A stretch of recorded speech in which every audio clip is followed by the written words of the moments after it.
Sir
and 3 specializations every day.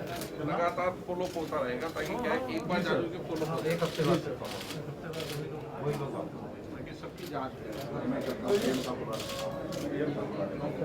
Sir इस बार surgeon भी यहाँ पर है और पिछली बार सिर्फ मेडिसिन के पेपर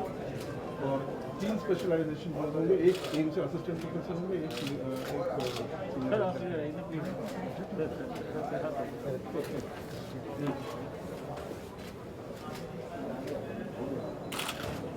का चेकअप हो जाएगा। आइए हाँ देखिए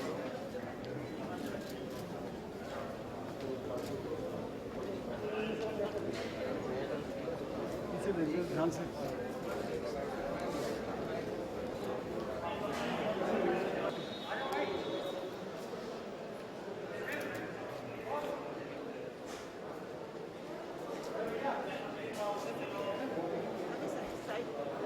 अभी इस गेट से साइड क्या ज्वाइन कर हाँ आप करेंगी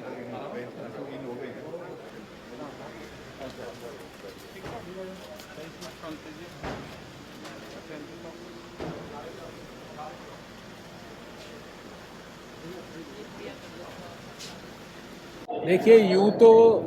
सभी हमारे पार्लियामेंट मेंबर्स के लिए स्वास्थ्य की जांच की एक इंस्टीट्यूशनल व्यवस्था यहाँ पार्लियामेंट हाउस एनेक्स में ऑलरेडी है, जहाँ हमारे सभी संसद सदस्य आकर अपनी हर रोज़ जांच भी करा सकते हैं, पार्लियामेंट के सेशन के दौरान भी करा सकते हैं, बाकी समय में भी करा सकते हैं। उनके लिए यहाँ पर हर प्रकार के डॉक्टर भी आते हैं, सब तरह की दवाइयाँ भी उपलब्ध होती हैं। लेकिन ये पिछले 2 साल से हम लोगों ने स्पेशलाइज्ड जो है एक बड़ा मेगा कैंप पार्लियामेंट सेशन के दौरान यहाँ पर लगाने की प्रक्रिया प्रारंभ की थी। माननीय लोकसभा के स्पीकर महोदय के इनिशिएटिव पर स्वास्थ्य मंत्रालय ने उसमें अपना पूरा सहयोग किया और पिछली बार भी जो मेगा कैंप लगा था उसमें बहुत बड़ी संख्या में पार्लियामेंट मेंबर्स और उनके परिवारजनों ने आकर अपने चेकअप्स कराए। बहुत सारी जब नई बीमारियां पहली बार डायग्नोज होती है, अनडायग्नोज्ड बीमारियां डायग्नोसिस की तरफ बढ़ती हैं, तो स्वास्थ्य के क्षेत्र को उसका बहुत लाभ होता है। और पार्लियामेंट मेंबर्स का स्वस्थ रहना ये हम सबके लिए भी सारे देशवासियों की तरह बहुत ही महत्व का विषय है। इसलिए आज भी यहाँ अभी स्पीकर महोदय ने सभी वरिष्ठ लोगों के साथ, पार्लियामेंट्री अफेयर्स मिनिस्टर्स के साथ, दोनों हाउसेस के चीफ विप के साथ, वहाँ पर राज्यसभा के डिप्टी चेयरमैन उनकी उपस्थिति में और हमारे साथ हमारे सहयोगी मंत्री अश्विनी चौबे जी की उपस्थिति में स्पीकर महोदय ने आज इस मेगा कैंप का उद्घाटन किया है। ऑल इंडिया इंस्टीट्यूट के और हमारे और प्रतिष्ठित संस्थानों के प्रमुख स्पेशलिस्ट और सुपर स्पेशलिस्ट डॉक्टर,